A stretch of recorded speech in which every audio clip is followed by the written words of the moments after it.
बिस्मिल्लाहिर्रहमानिर्रहीम। अस्सलाम वालेकुम डियर स्टूडेंट, आज हम आईकम पार्ट 2 की जो प्रिंसिपल ऑफ अकाउंटिंग की बुक है सुहेल अफजल और MRF चौधरी साहब की, उसका जो चैप्टर नंबर 4 है accounts of joint stock company का, उसकी एक्सरसाइज नंबर 12 आज हम करने जा रहे हैं। तो एक्सरसाइज नंबर 12 में कहता है कि Ali industries limited issued 5000 debentures of ₹100,000 each. Ali industry ने 5,000 डिबेंचर इशू किए हैं 1,000 रुपये के हिसाब से। What entries will be passed if, क्या एंट्री पास होंगी अगर नंबर 1 में debentures are issued 8 par and redeemable 8 par. Debenture अगर हम इशू करते हैं 8 पार पे और वापसी भी होगी 8 पार पे। Debentures are issued at 7% discount and redeemable 8 par. अगर डिबेंचर हम इशू करते हैं 7% डिस्काउंट पे और वापसी होगी 8 पार पे। Debentures are issued at 8% premium, अगर हम डिबेंचर इशू करते हैं 8% प्रीमियम पे एंड रीपेबल 8 पार और वापसी होगी 8 पार पे। बच्चों देखें, ये जो 3 एंट्रियाँ वापसी 8 पार पे हो रही है, ये भी वापसी 8 पार पे हो रही है, ये भी वापसी 8 पार पे हो रही है। तो जब वापसी 8 पार पे होगी तो आपने सिंपल एंट्री करनी है जी। ट्रांजैक्शन नंबर 4 में कहता है कि debentures are issued 8 par, debenture हमने इशू किए हैं 8 पार पे एंड रिडीमेबल एट 4% प्रीमियम और वापसी होगी 4% प्रीमियम पे। 5 में कहता है कि debentures are issued at 5% discount, debenture हमने इशू किए हैं 5% डिस्काउंट पे एंड रिडीमेबल एट 4% प्रीमियम और वापसी होगी 4% प्रीमियम पे। तो डियर स्टूडेंट, अब इसको हम सॉल्व करते हैं। तो क्वेश्चन को आप अपने सामने रखें ताकि मैं एक एक ट्रांजैक्शन पढ़ूंगा और क्वेश्चन को सॉल्व करूंगा। तो सॉल्यूशन की तरफ चलते हैं जी। तो एक्सरसाइज नंबर 12, यहाँ पे लिखना है जर्नल और ये इसका फॉर्मेट है। यहाँ पे डेट लिखेंगे, डिस्क्रिप्शन, डेबिट और यहाँ पे क्रेडिट लिखेंगे। तो ट्रांजैक्शन नंबर फर्स्ट को मैं पढ़ता हूँ। तो फर्स्ट डेट को कहता है कि debentures are issued 8 par and redeemable 8 par. Debenture हमने इशू किए हैं 8 पार पे, वापसी भी होगी 8 पार पे। तो जब हम डिबेंचर इशू करेंगे तो डिबेंचर हमसे जाएंगे, जो चीज़ जाएगी वो क्रेडिट। तो यहाँ पे लिखें, डिबेंचर को क्रेडिट करें 10%,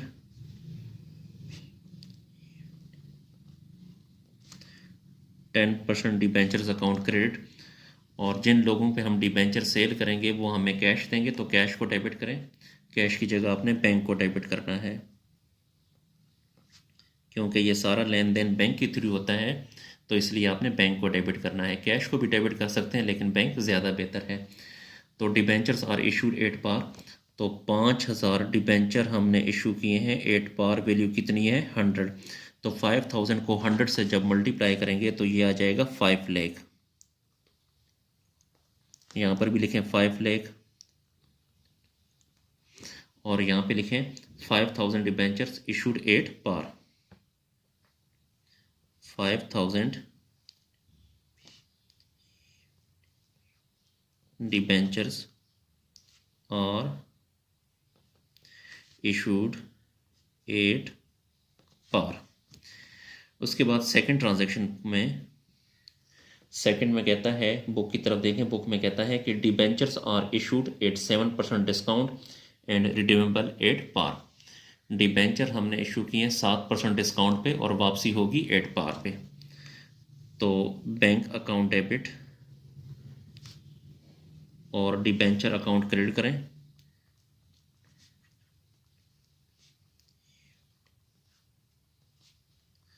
कि डिबेंचर हम सेल करेंगे, डिबेंचर हमसे जाएंगे, कैश हमारे पास आएगा।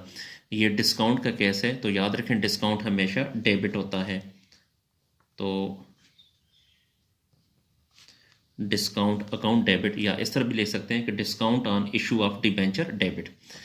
ये याद रखिएगा डियर स्टूडेंट के डिबेंचर को आपने हमेशा क्रेडिट करना है फेस वैल्यू से। तो 5,000 डिबेंचर हैं और फेस वैल्यू 100 है, तो 5,000 को 100 से जब मल्टीप्लाई करेंगे तो ये आ जाएगा 5 लाख।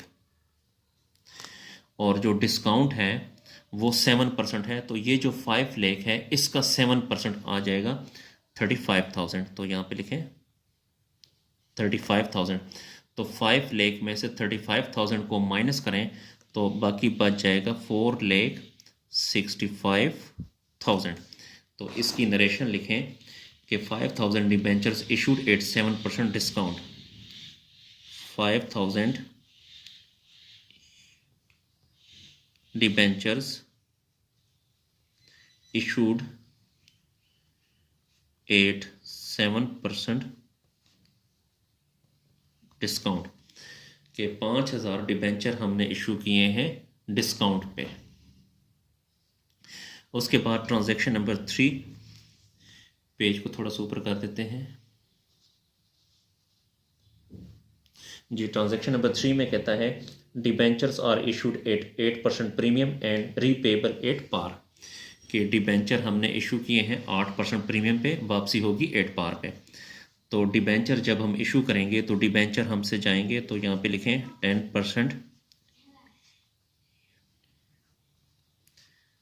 10% डिबेंचर्स क्रेडिट और बैंक डेबिट हो जाएगा। ये डियर स्टूडेंट प्रीमियम का केस है और प्रीमियम के बाद में याद रखें कि प्रीमियम हमेशा क्रेडिट होता है। प्रीमियम को क्रेडिट कर दें। डिबेंचर्स को आपने हमेशा फेस वैल्यू से इशू करना है, यानी डिबेंचर हमेशा फेस वैल्यू से जाएंगे। तो 5,000 डिबेंचर है, फेस वैल्यू कितनी है 100। फेस वैल्यू यानी एट पार वैल्यू वो 100 है, तो 5,000 को 100 से मल्टीप्लाई करेंगे तो ये आ जाएगा 5 लाख। और प्रीमियम जो है वो 8% है, तो ये जो 5 लाख है इस 5 लाख का 8% आ जाएगा 40,000। तो इन दोनों को प्लस करेंगे तो ये बन जाएगा 5,40,000। तो यहाँ पे लिखें 5,40,000। अच्छा डियर स्टूडेंट, यहाँ पे एक मिस्टेक हो गई है, वो ये कि फेस वैल्यू इसकी 100 नहीं है, फेस वैल्यू 1000 है। ठीक है, तो एक सिफर यहाँ पे लगा दें, तो एक सिफर यहाँ पर भी लगाएं और यहाँ पर भी लगाएं। इसी तरह यहाँ पर भी जो एट पार वैल्यू वो 1000 है, तो यहाँ पर भी एक सिफर ज़्यादा लग जाएगा और एक सिफर यहाँ पर भी और एक सिफर यहाँ पर भी लग जाएगा। इसी तरह यहाँ पर भी जो वैल्यू है वो 1000 है, तो 5,000 को 1000 से मल्टीप्लाई करेंगे तो वो आ जाएगा, यहाँ पे भी सिफर को एक ज़्यादा लगाना है। तो अब ये जो 50 लाख है, यानी 5,000 को 1000 से मल्टीप्लाई करेंगे तो 5 लाख आएगा। 5 लाख का 8% 4 लाख आएगा जी। यहाँ पे लिखेंगे 4 लाख। तो इन दोनों को प्लस करेंगे तो यहाँ पे भी एक सिफर में इजाफा हो जाएगा, तो ये 54 लाख बन जाएगा। यानी 50 लाख जमा 4 लाख, तो ये 54 लाख बन जाएगा, 54 लाख बन जाएगा। डियर स्टूडेंट, यहाँ पर भी आपने सिफर, यहाँ पे मैंने 100 लिखा था तो यहाँ पे आप 1000 लिखें, यहाँ पर भी 1000 और ये भी 1000 है। ठीक है, ये थोड़ी सी मिस्टेक हो गई थी, तो अब आप इसको आप दुरुस्त कर लें। तो यहाँ पे लिखें, तो इसकी नरेशन लिखें 5,000 debentures issued at 8% premium, 8% premium पे जी। उसके बाद नेक्स्ट ट्रांजैक्शन को पढ़ते हैं, पेज को थोड़ा सा ऊपर कर लें।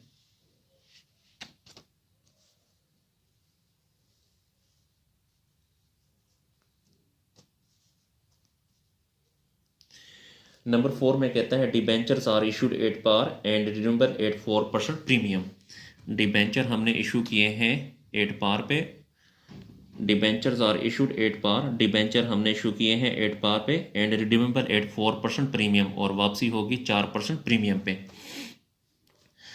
तो डिबेंचर जब हम इशू करेंगे तो उसके बदले बैंक हमारे पास आएगा, यानी कैश आएगा। तो कैश की जगह आपने बैंक को डेबिट किया, डिबेंचर हमसे जाएंगे तो 10% डिबेंचर्स अकाउंट क्रेडिट। और ये जो केस है ये प्रीमियम का केस है, तो प्रीमियम हमेशा क्रेडिट होता है। तो यहाँ पे लिखें प्रीमियम अकाउंट क्रेडिट। डिबेंचर हमेशा फेस वैल्यू से जाएंगे, यानी एट पार वैल्यू से। तो 5000 मल्टीप्लाई रेट कितना है 1000, तो 5000 को 1000 से जब मल्टीप्लाई करेंगे तो ये आ जाएगा 50 लाख। इसी तरह जो इसने कहा था debentures are issued at par, तो डिबेंचर भी जाएंगे 50 लाख के, कैश भी हमारे पास आएगा 50 लाख, क्योंकि डिबेंचर हमने इशू किए हैं एट पार पे। तो 50 लाख के डिबेंचर गए तो 50 लाख कैश हमारे पास आ गया। और जो प्रीमियम है वो है 4%। तो ये जो प्रीमियम हमेशा क्रेडिट होता है, तो प्रीमियम को हमने क्रेडिट कर दिया। ये जो 50 लाख है इसका 4% 2 लाख आ जाएगा। ये जो 50 लाख है, 50 लाख का 4% आएगा 20,000। जी दोबारा सुने, ये जो 50 लाख है, 50 लाख का 4% आएगा 20,000 आएगा, ठीक है 20,000। तो अब ये जो है ये 50 लाख 20,000 हो गया, यहाँ पे 50 लाख 20,000 हो गया। तो यहाँ पे कितनी कमी है जी, सॉरी, 50 लाख का 4% आएगा 2 लाख, ठीक है। 50 लाख का 4% आएगा 2 लाख। मैं ट्रांजैक्शन दोबारा पढ़ देता हूँ कि debentures are issued at par and redeemable at 4% premium. ये जो प्रीमियम है ये 4% है, तो 50 लाख का 4% आएगा 20 लाख, ठीक है, सॉरी 2 लाख, ठीक है। 50 लाख का 4% आएगा 2 लाख। अब आपने इन दोनों को अगर आप जमा करें तो ये 52 लाख बनता है। तो यहाँ पे कितनी कमी आ गई 2 लाख की। तो डेबिट साइड पे जो कमी आएगी उसे आपने कहना है loss on issue of debenture. यहाँ पे लिखेंगे loss on issue of debentures, और इसकी नरेशन लिखें 5000 debentures issued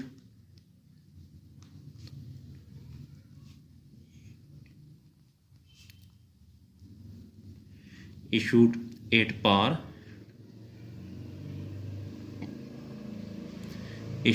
par and redeemable at 4% premium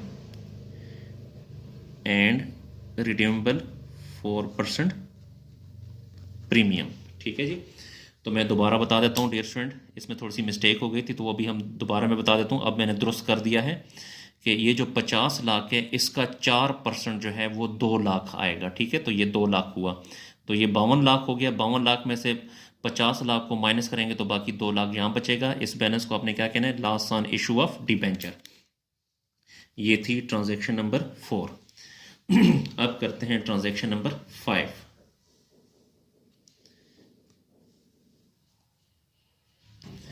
जी, तो यहाँ पे 5 में दोबारा कहता है debentures are issued at 5% discount and redeemable at 4% premium.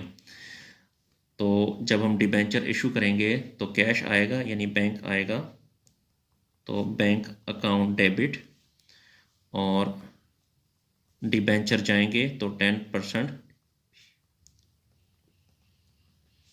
Debentures account credit. और इसने डिस्काउंट की बात की है तो डिस्काउंट, जी सॉरी मैं दोबारा एंट्री को पढ़ता हूँ। Debentures are issued at 5% discount and redeemable at 4% premium. 4% premium है। जो प्रीमियम है, प्रीमियम हमेशा क्रेडिट होता है, तो प्रीमियम को क्रेडिट करें, प्रीमियम अकाउंट क्रेडिट। डिबेंचर जाएंगे हमेशा फेस वैल्यू से, यानी एट पार वैल्यू से। तो 5000 डिबेंचर है, मल्टीप्लाई एट पार वैल्यू 1000 है, तो 5000 को 1000 से जब मल्टीप्लाई करेंगे तो ये आ जाएगा 50 लाख। और जो प्रीमियम है, अच्छा डिस्काउंट कितना है, इसने बोला है कि debentures are issued at 5% discount. देखें ये जो 50 लाख है, 50 लाख का जो 5% बनता है वो बनता है 2,50,000, ठीक है, 2,50,000। आप इस तरह करें कि 50 लाख में से 2,50,000 को माइनस करें तो बाकी 47,50,000 और 50,000 आएगा। ठीक है। अच्छा, फिर इसने कहा है कि debentures are issued at 5% discount and redeemable at 4% premium. ये जो प्रीमियम है ये 4% है, तो 50 लाख का 4% आएगा 2 लाख, तो यहाँ पे लिखें 2 लाख। ये है 52 लाख, यानी 50 लाख जमा 2 लाख तो 52 लाख हो गया। 52 लाख में से 47,50,000 को माइनस करेंगे तो बाकी बचेगा 4,50,000। ये बैलेंस है, इसको आपने कहना है loss on issue of debentures, और इसकी नरेशन लिखें 5,000 डिबेंचर्स इशूड या debentures issued, 5,000 debentures issued at 5% discount and redeemable 4% premium. जी डियर स्टूडेंट, हमारा जो क्वेश्चन है वो कंप्लीट हुआ, तो इसको नोट कर लें।